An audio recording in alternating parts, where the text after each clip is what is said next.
આનંદનગર શાક માર્કેટમાં અમદાવાદ મ્યુનિસિપલ કોર્પોરેશનના બાઉન્સરની દાદાગીરી આવી સામે, વિડીયો વાયરલ। એએમસીના કર્મચારીઓ દ્વારા સામાન્ય પ્રજા સાથે આતંકવાદી હોય તેવું વર્તન। એએમસીના બાઉન્સરોને કાયદો હાથમાં લેવાની સત્તા કોણે આપી?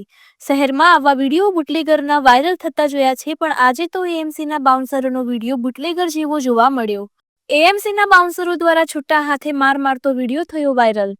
રિપોર્ટર મુકેશ ચુનારા, અમદાવાદ, જીપીએમસી ન્યૂઝ 24/7 લાઈવ।